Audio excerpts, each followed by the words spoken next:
In my town of Brightwood Pines, murder was legal, and I wasn't real.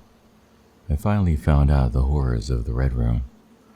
The most painful thing about being Brightwood Zell was that my memories were never really taken away. Not fully. It was like it was entertaining for Darkroom to see me fully awake and aware that my town, the person I thought I had been for the last 17 years, was unreal. And when I managed to find what I had lost, the suppressed version of myself who they had cruelly torn away, I was back to square one. Splinters of what I had found still clinging on. I knew they were part of me that had been ripped away. I thought of a coffee shop against the backdrop of a rainy evening, a room lit up with a golden glow.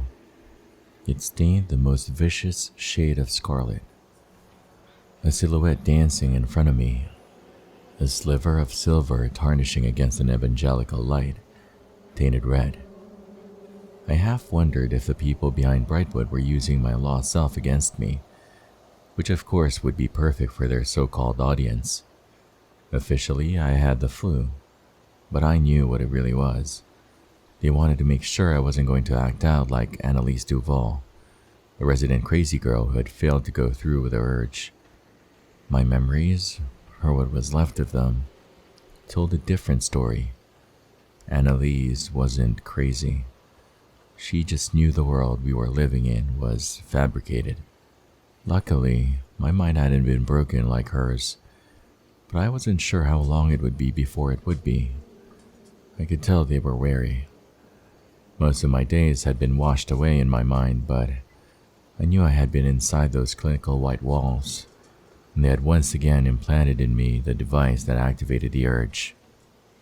I had come to terms with a lot of things before being caught, but it's not like I could remember half of it. Each of my memories had been cherry-picked, like someone had reached into my skull and placed each one. Kaz Isaacs and Annalise Duval, who had discovered our fake reality with me, were nowhere to be found, though I knew I was with them. I had a vague inclination of our running footsteps, and laughing, the most grotesque, hysterical laughter.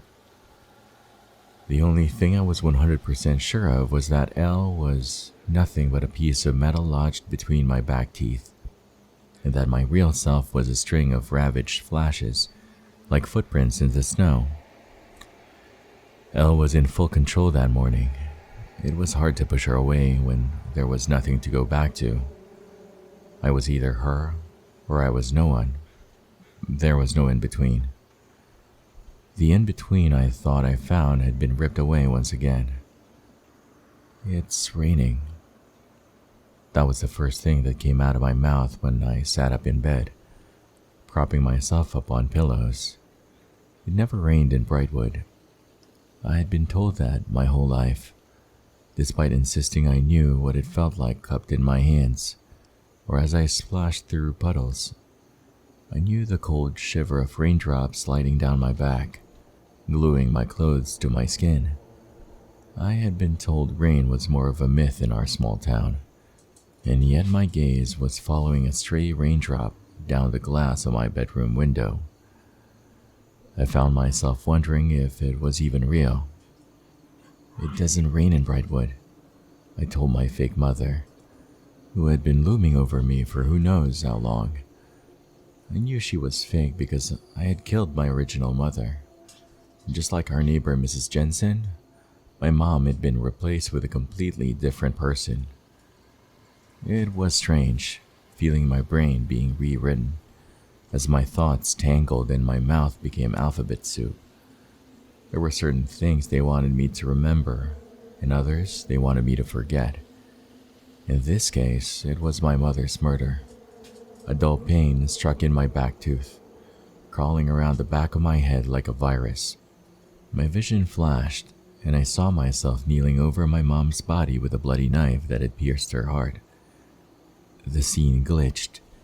I had to bite my lip to suppress a screech. Something came apart inside my head, and I was seeing those white corridors again. This time I was being carried, my unresponsive body draped over someone's shoulder. Then a door flew open and I was gently placed onto a chair, my wrists strapped down. When I fought against the prodding hands, I was slapped across the face so hard my head lurched back, my thoughts spiraling. Something was placed on top of my head. It felt like a metal crown. With it came those vivid flashes, slicing into my brain. But it was from a perspective I didn't recognize. I didn't know the world around me, or the faceless shadows dancing in overexposed light. It was like they were trying to force someone else's mind inside mine.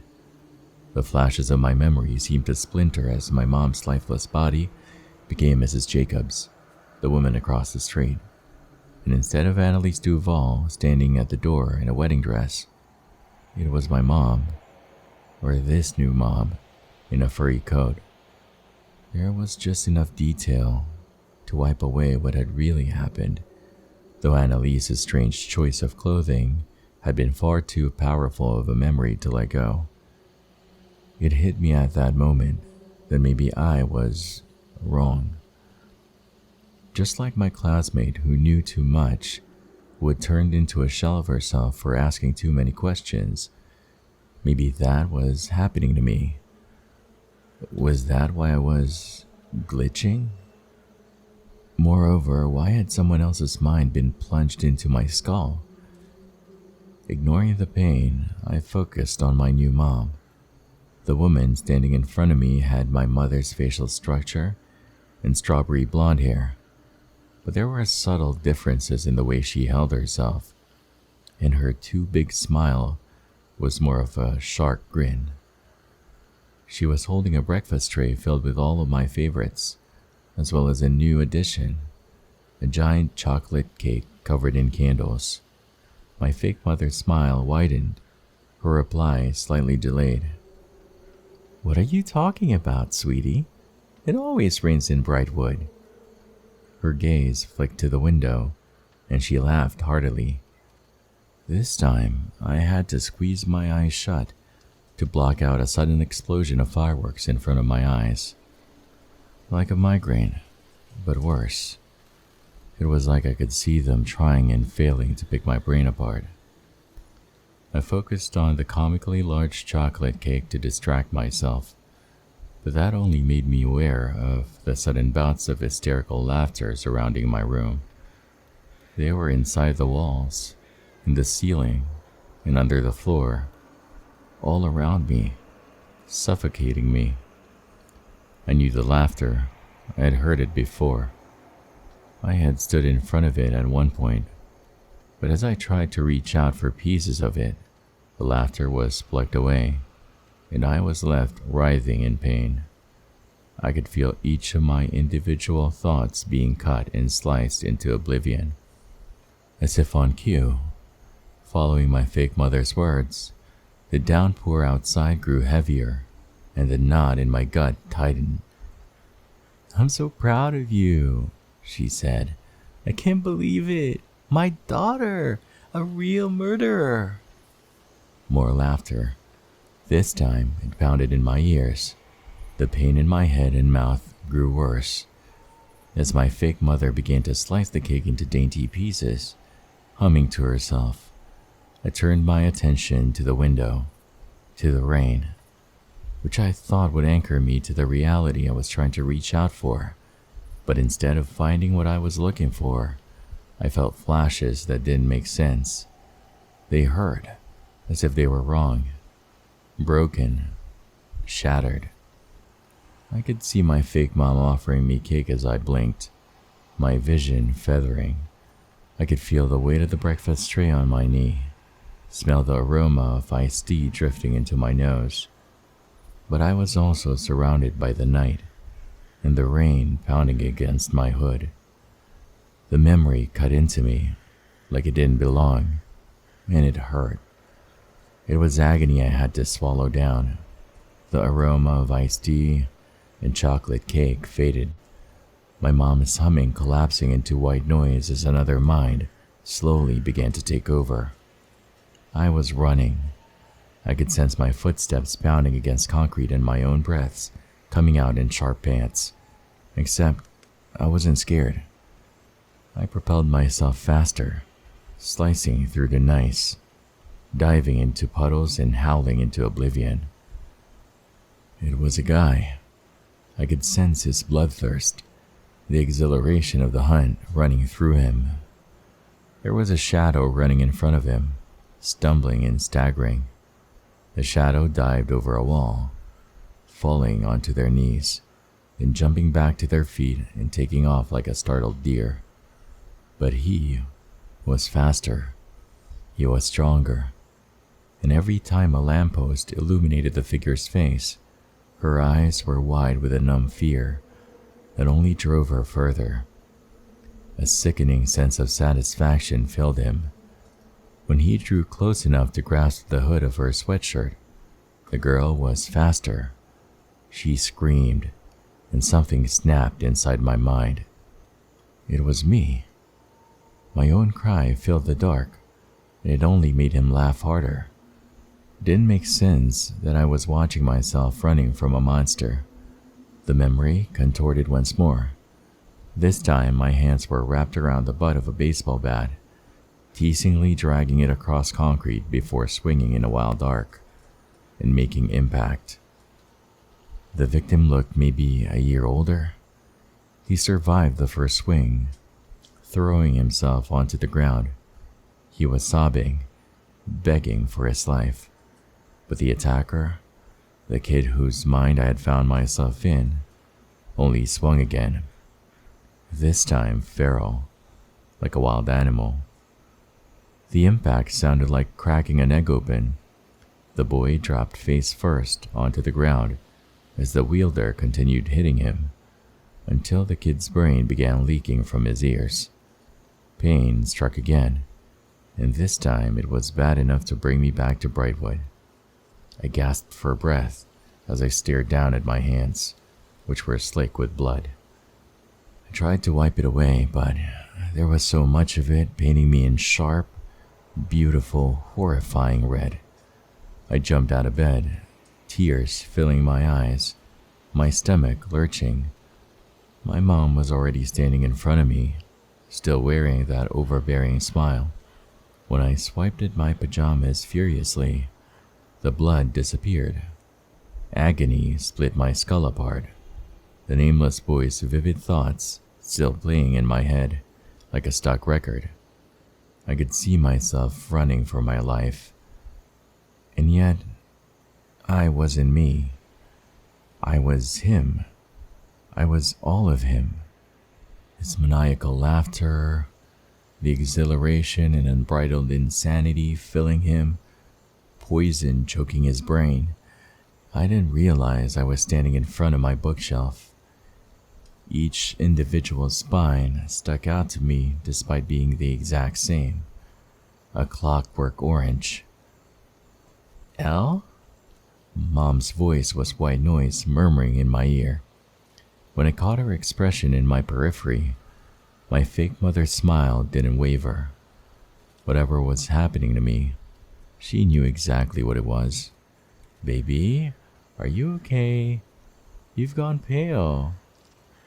Suddenly, it felt like the walls of my bedroom were closing in, and those walls were hollow, fake.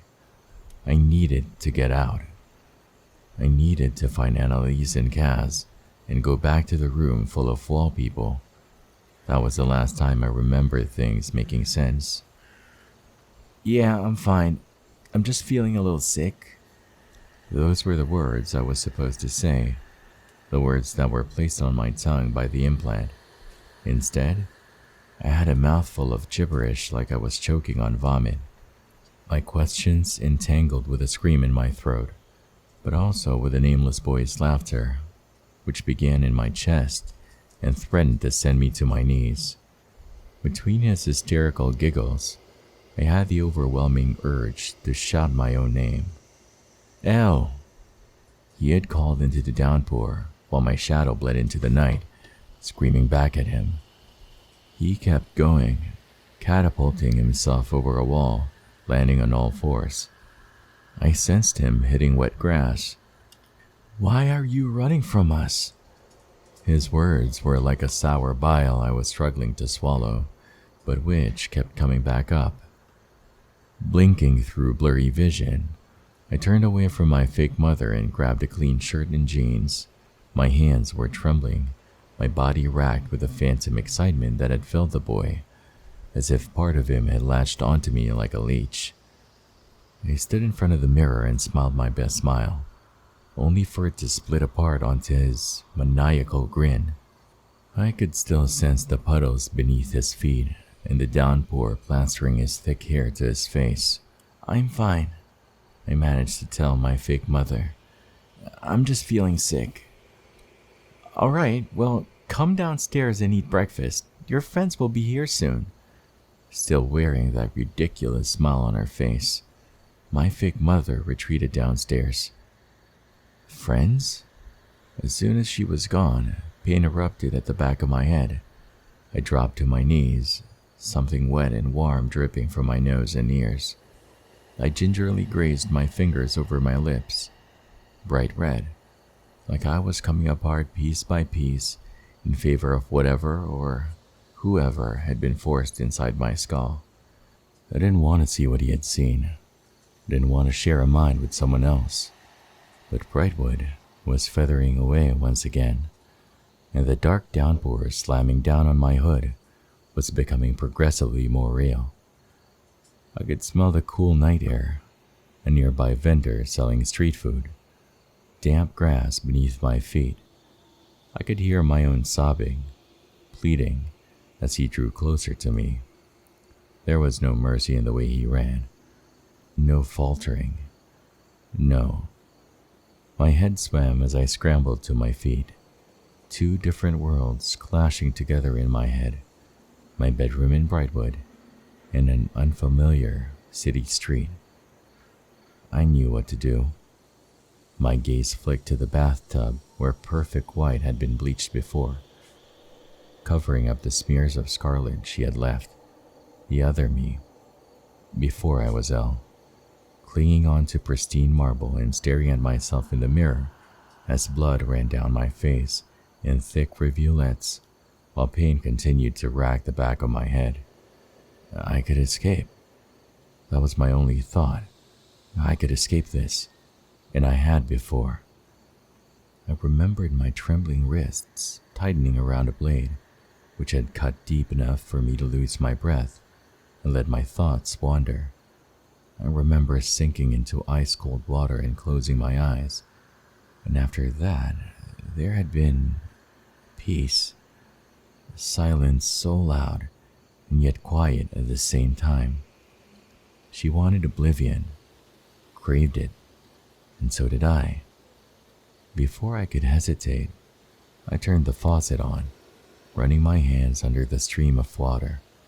Cold. It was perfectly cold. Exactly what I wanted. But when I was searching for something sharp, what I knew would help me escape, something snapped inside my head, coming apart and severing.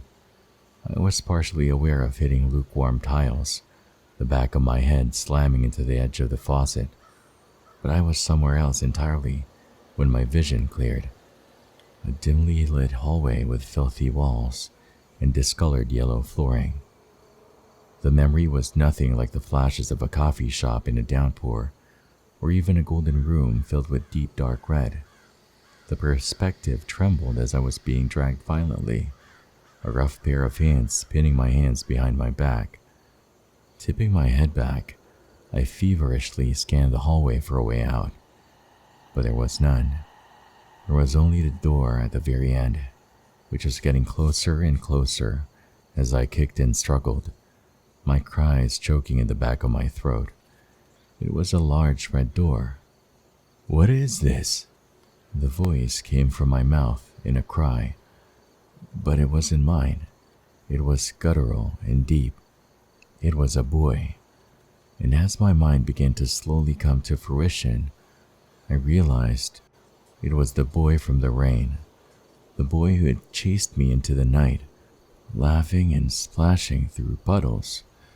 I was still inside his memory, but this was different. This was more clinical and yet grittier, and instead of feeling an immense sense of sickening pleasure running through me, a mind ravaged with despair he wanted to keep bringing onto himself like his very own personal brand of drug, I was feeling fear. His fear, which was palpable in the way he twisted and contorted in his attacker's arms. And the more his gaze fell on the bright red door, his body began to quake, and nonsensical thoughts filled his mind. What the fuck is that? His eyes flashed to the walls, zeroing in on what could only be reddish smears and bodily fluids dripping from cracks in yellowing tiles. I'm going to die, he thought. This is karma, isn't it? This is karma for what I did. Relax, Felix. It's going to be okay. Almost there. The voice didn't reassure him at all, but he did stop struggling, the heels of his Converse scathing the floor. I said I needed help, he whispered in a sharp breath. I said I needed help because I don't know what to do. And this is what you do? This is precautionary. The faceless shadow tightened its grip on the boy's arms. Precautionary? You're a fucking social media app, and you have an emergency room, which... He choked out a laugh. Laughing helped. It made him feel like he was the one in control. Which clearly hasn't been cleaned since 1973. The man chuckled. Funny. Yeah? Well, answer my questions instead of leaving me in the dark. This shit is shady as hell. The boy scoffed. Can you please loosen your grip? I'm losing all my blood circulation. Seriously, man. If I collapse and die, it's going to be your fault. The man grumbled something, but he did loosen his grip. I'm sure you're aware of what you did, Felix. Here at Darkroom, we offer a certain kind of treatment, and that is where we are going. It is standard protocol that I restrain you due to the severity of your case. Once Darkroom influencers sign with us, just like you have, they are put inside the Redroom. The treatment will go towards making your career on Darkroom. It's nothing to worry about. Let's call it an interview of sorts. The door was so close, guarded by two men.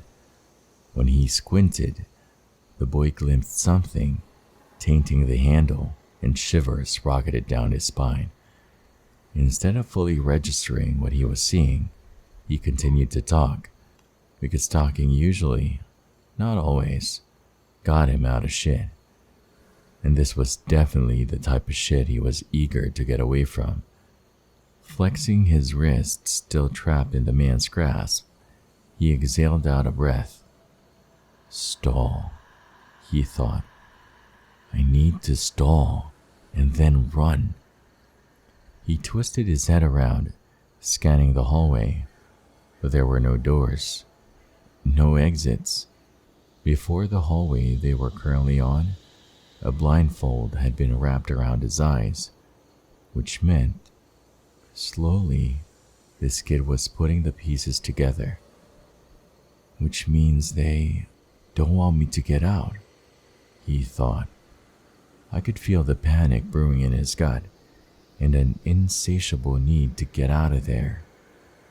With nothing but his mouth, he started to talk again, this time stumbling over his words. What kind of treatment? You, say interview, but what kind of interview? Because I actually need to go in like an hour.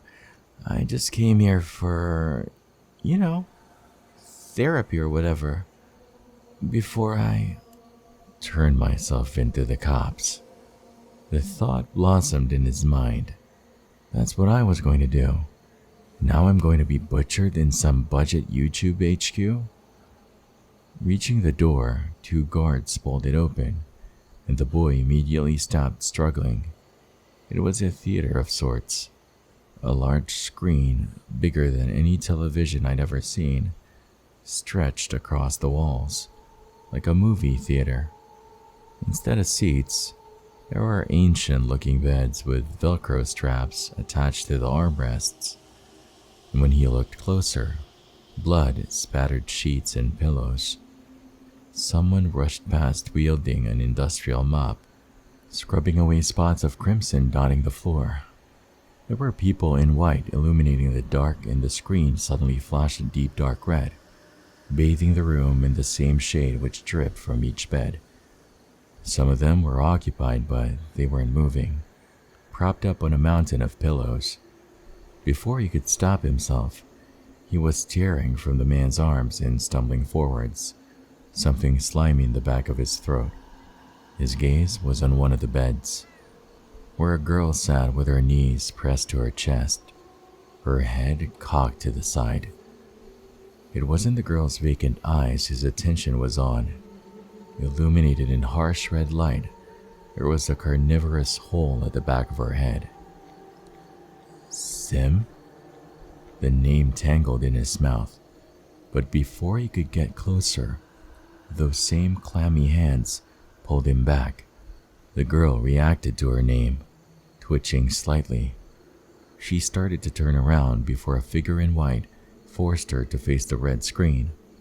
The boy's emotions came over me, suffocating, his eyes filled with tears, hot, wet, and dripping down his cheeks. He couldn't breathe, couldn't stop staring at her dark hair soaked in sharp red rivulets beating down the back of her neck. His cry choked my throat, his swelling chest and the ache in his gut, the sudden feeling of drowning. I felt it all. Lunging forwards, the boy tried to get her, trying to think of a way to free her. But then it hit him that she didn't want to be let go. Maybe she had, before entering the Redroom. Now she sat freely with her arms wrapped around her knees, vacantly staring at the screen.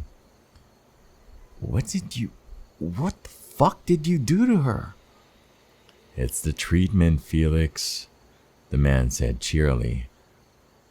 And don't mind the mess, by the way. It can get pretty intense inside here. Mess? His voice came out in a breathy sob. All he had to do was look at the stainless steel of each bed glittering under harsh red light, every surface stained and painted. No. The boy took a step back, and then another, his head spinning. He swallowed thickly. I don't want to be here. I want out. His voice cracked. I don't want the therapy or whatever this shit is. Just get me out of here. Drinking in the Redroom, the boy was aware of an exit surrounded by guards, but filled with adrenaline and the overwhelming urge to fight, he didn't care. In 4 strides, he was at the door, slamming his fists into rusty metal. Get me the fuck out of here! I didn't even ask for this!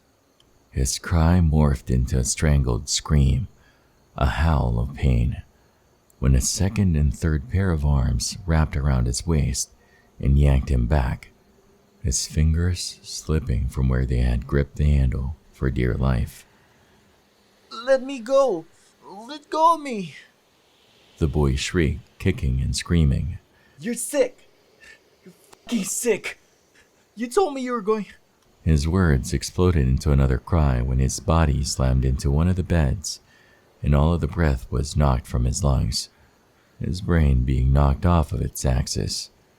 For a moment, he was only aware of figures in white holding down his squirming hands and kicking legs, before the whistling sound in his ears faded and he blinked rapidly, struggling to anchor himself to reality. Soon enough, the boy could breathe again, and sound came back, slamming into him like ice-cold water. No, he whimpered, when his left arm was strapped down, followed by his right. The boy could feel someone else's blood staining the sheets he had been forced onto, and it only drove his thoughts further into hysteria. Is this because what I did? Wrenching against the restraints, he screamed when his head was propped up on a dozen filthy pillows, kicking out his legs to no avail. If this is because of what I did, I didn't mean to. He sobbed. There's something wrong with me. There's nothing wrong with you. A voice crackled through an overhead speaker. Redroom is exactly what you need before you become acquainted with us. When the bed was reclined upwards and gloved fingers took hold of the back of his head, the screen in front flashed to a deeper shade of red, which caused a visceral reaction in him. He lurched against the pillows, pulling at the restraints. A cry gritted between his teeth. The screen wasn't even a color, more of a consistency. The more he stared at it, it was becoming harder to look away from such a shade, contorting his thoughts into mush and slowly but surely edging closer to him, like he could dip his hands into it and spear it all over his face. Hey, Fee, a voice murmured. So, we just want you to relax, all right? Your interview will start shortly, but first, we need you to really take in the screen in front of you. Gloved fingers tapped the back of his head, stroking through his hair and scalp. Let's start easy, okay? What does the color remind you of? Something stirred in the back of his thoughts as the color on the screen slowly started to spread through his mind. It felt like a virus, like poison filling him up. I know that voice, his thoughts murmured. But you were... The shadow hummed. Ben? Yeah, it's been a while, Fee. I've heard botched surgeries can get a lot of views.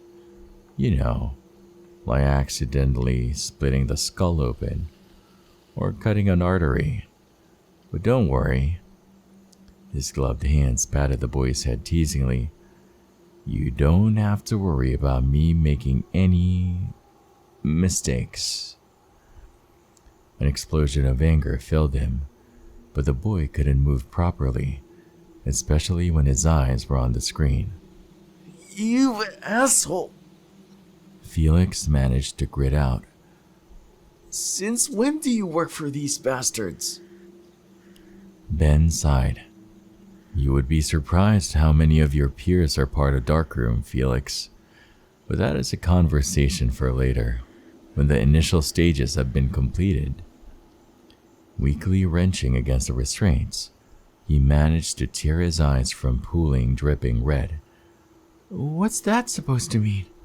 You said you would make me better. His voice was a sharp cry, frightened. Nothing like I'd ever heard. Tugging violently on the restraints, he let out an animal-like shriek. It couldn't be Ben, he thought, because Ben didn't make sense.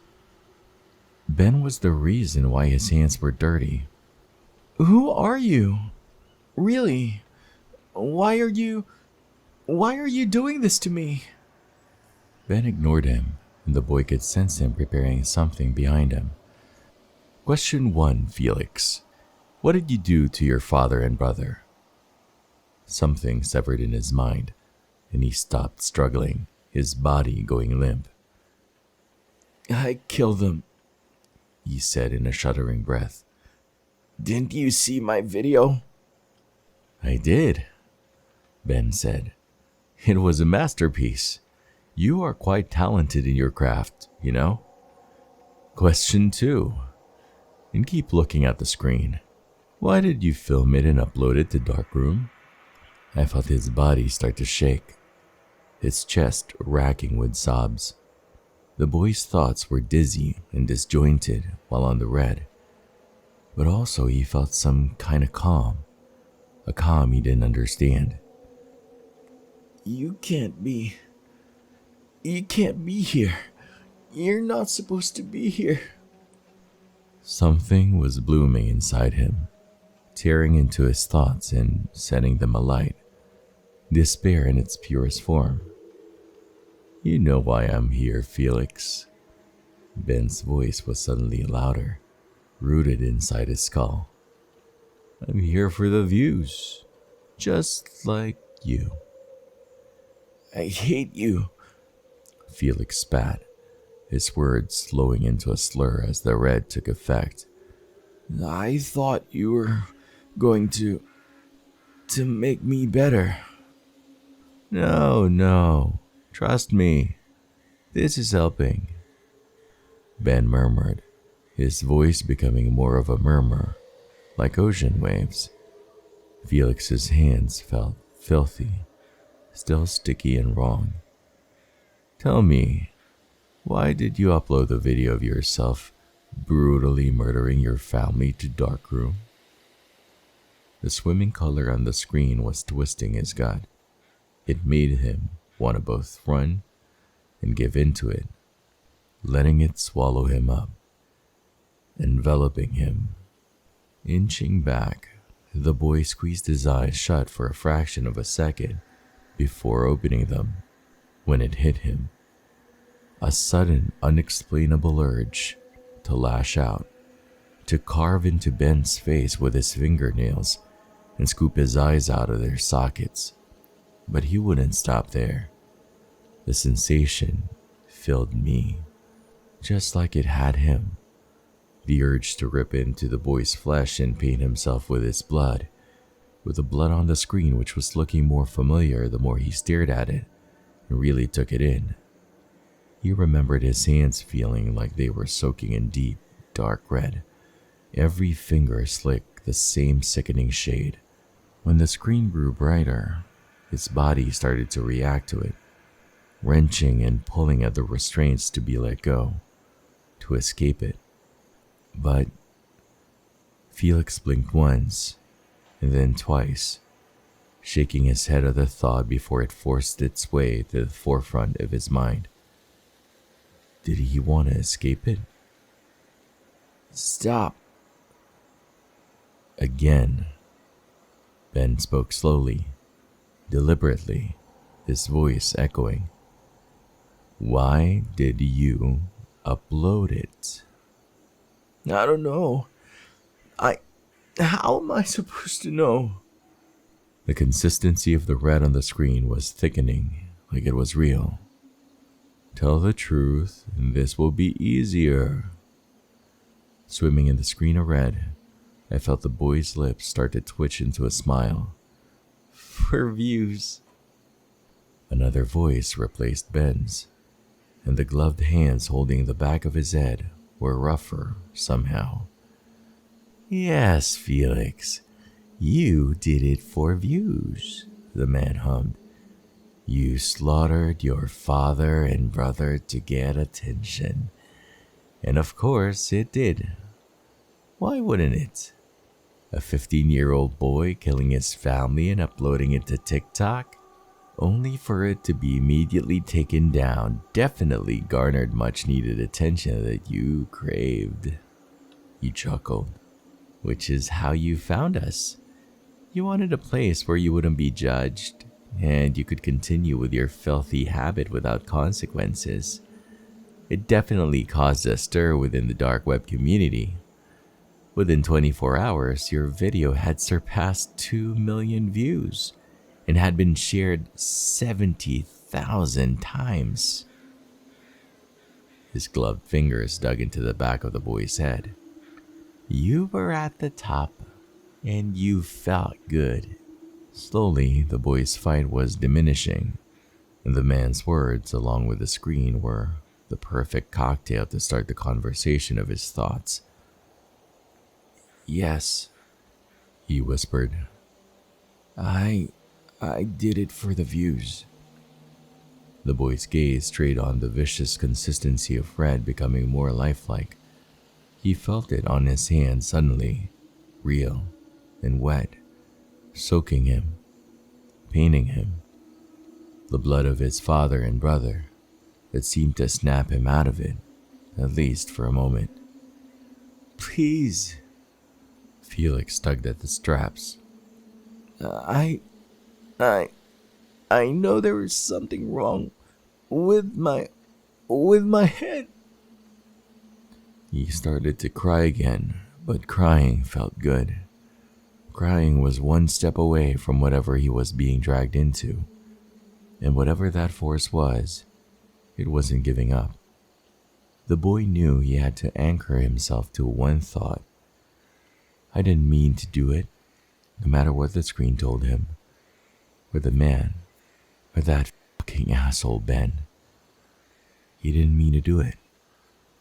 Even if it was views, even if it was for attention, it wasn't a conscious thought to do something like that. The memory was in pieces, but he was vaguely aware of what he had done, and there was no excuse, no attempt to get himself out of it, which was why he was convinced he was broken. His mind was broken, ravaged and fucked up, and he needed help before he did it to someone else. He flinched when the man stabbed at the back of his head with something sharp. No, don't cry. You're actually the perfect person we have been searching for. Someone who has fully rejected their own humanity for something as pathetic as attention in the form of likes and views. We have seen it, of course, across the world. Young people will do anything for a quick fix of attention. But this is different. At Darkroom, we are aiming to create and raise human beings who do not have that filter stopping us from acting on impulse. Humanity is sick, Felix. We are weakened by our everyday lives, and when they turn dull and boring, we turn to killing. Now, he prodded the back of our head a little harder. What if we were already desensitized to killing? What if we already knew what it was like to break open a skull and slice a throat? When Felix didn't answer, only letting out a sharp cry when the sharp thing continued to prick at his skull, the man answered himself. I think, he drew out a breath. No, I know. When humanity becomes desensitized to killing, there will be far less crime. Because, young man, if we were to live in a world where killing was considered normal, why would we do it? We kill to release emotion, correct? We kill to rebel against the people in our lives. And we kill because of our pathetic emotions. This time the boy felt a sharp prick. It was enough to penetrate. More of a tease. But he was too busy drinking in the man's words and staring dazedly at the swimming crimson in front of him. Each word entwined in his mind, and when he was sure that it was bullshit, that it made no fucking sense, his thoughts became viciously tangled, ripping away any rebellion. I think you are perfect for the Redroom. The time to officially introduce you to our project is now. And you just made things a lot easier by blossoming way before your peers. His words were foggy in the boy's mind. The world will be so much better with your influence, young man. Trust me when I say this. His icy breath tickled our face. You are going to save lives. Lives you will never know. Far across the planet. Yes, it will mean taking other lives, but in the grand scheme of things, what you do will be good. And I promise you, 6 or 7 months down the line, you will be enjoying working with us at Darkroom. Felix let out a sputtered sob. Ben Matthews is dead, he whispered. He was my friend, and I... You killed him, the man said. I felt his fingers prying open our eyes, replacing them with tiny strips of what felt like tape. Then his hands were on the back of his head once again. He was your first, am I correct? More of a personal fix than one you uploaded. He was the reason why you started questioning your sanity, but also, the man paused for effect. You began to get an urge to do the same to the others. Before Felix could answer, the man cleared his throat. I will not lie and sugarcoat this for you, the man murmured, which made him freeze up, his body pulling and yanking against restraints. This will hurt. While the Redroom procedure may be seen as inhumane and can be seen as outdated torture, it creates miracles. Felix whispered, his twitching arms in the restraints. The man's words weren't fully hitting him. He was captivated by the screen, glued to it. But it will make me,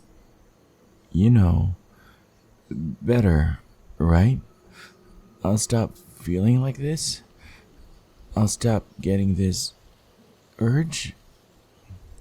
A pause, which was big enough for the boy to realize he was going to die, drowning in a sea of red. In a special way, yes, we will make you feel better. After all, what did we say when you signed your contract with us to become a darkroom influencer? That you would protect me. His voice turned whimsical. And make me better. Exactly. Why don't you relax? Just look forwards. Can you do that for me? I want to go home. His voice resembled a child, and I felt that childish fear, which was his. It wasn't the choking thoughts suffocating him, telling him to move towards the bleeding screen. It was pure, unadulterated fear. The man stroked the back of his head. Both of us knew something was coming. Felix had seen what happened to Sim. Well, I was sure a different tactic would be used on him. The two of us, however, this version of him had been plunged inside my mind, and my presence knew he was going to die. It wasn't death which was coming for him. It was much worse. The death of his mind, the rotting of logic and simple things, human things, like emotion and memory, empathy, and the ability to feel and understand, going up in flames. At home, you will just do it again, already craving the next fix of dopamine from the next kill. You are not special, Felix. You do not have anything wrong with you. You came to us expecting to be diagnosed with a sickness which runs deep inside you, which made you kill your family. At first, I didn't feel what he did. Until then, I had been sure his emotions and sensations were entangled with mine, while I was deep inside his memory. But there was some kind of delay. When I thought about it, maybe there was a possibility that his mind didn't want me to see this. Still though, when we did sync up, I felt it like razors slicing into the back of his head. It was exactly like the phantom pain which racked my head. But this time, it was real. It was real blades cutting into the back of his head. And he, and then I, felt every rivulet, every drip, every bead of blood dripping down the back of his neck. His mouth opened wide in cry, but no sound came out, because whatever it was continued past impact, past cutting through skull, bone, and muscle. I felt my own mind ricochet from the explosion inside his head. His body trembled against the restraints, and he attempted to lunge forwards, but was pulled back violently by the man himself, his bloody hands grasping hold of his shoulders. Unperturbed, he continued to speak despite the boy's whimpering cries, driving something, a metal rod directly inside his skull. But that is not true, Felix. You want answers that I cannot give you. You are perfectly well, and the only thing affecting you right now is maybe jealousy because you are not quite at the top. A second metal rod entered his skull, and this time the boy screamed, guttural. I felt our body ricochet against the restraints holding us down. His cry was animalistic. Any, and I mean any, human being can do what you did. Whether they are insane, completely around the bend bonkers, or a normal, functional child or adult. We are all capable of turning feral, Felix. What leads you to it are strong emotions managing to peel away that facade we all insist on hiding behind. Simple human nature. As he spoke, his fingers tickled the back of the boy's head, fingernails scraping his scalp, which sent the boy into a frenzy, shrieking and screaming. To hunt. The man's tone darkened. It was strangely gentle, reassuring enough to lull the two of us into a false sense of security. It is simply to kill or be killed. Get your hands off of me! Managing words gritted through his teeth, the boy let out a howl. You lied. You're not helping me. This is torture. The words choked in his throat when the two rods continued, up and down, eliciting pain I couldn't run away from. Pain I would rather die than endure. Which, the man ignored him, we would like to simulate. Imagine it, a town cut off from the outside world, broadcasted across the world, from the perspective of an average person. Nobody special.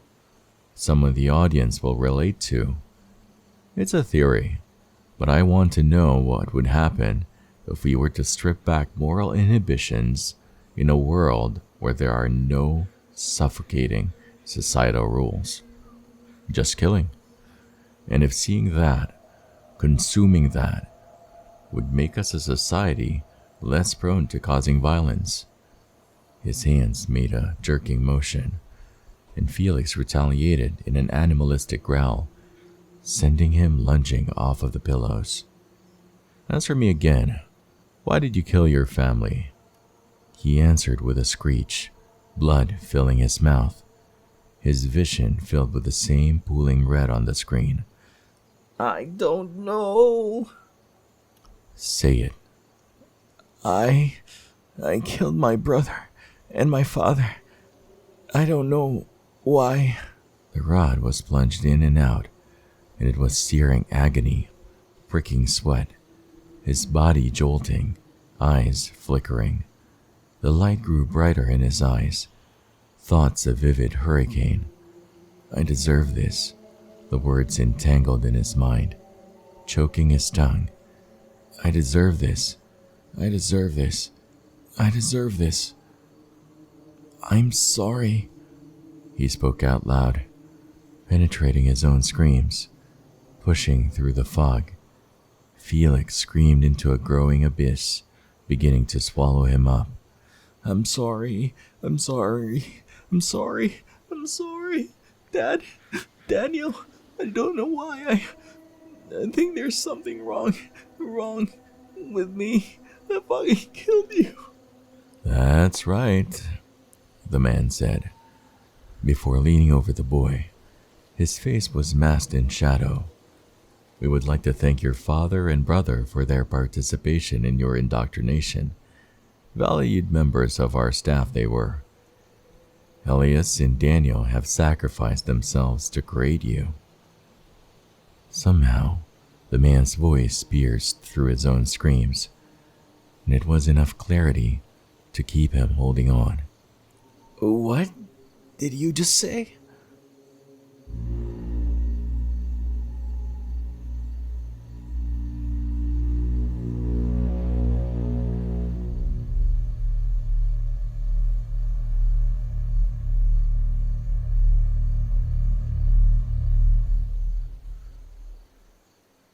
If you've been enjoying this story and would like to hear more, consider subscribing so you'll get notified when the next part is out. And if you'd like to engage with me, comment down below. I respond to all your comments. Stay safe, stay healthy, and stay epic.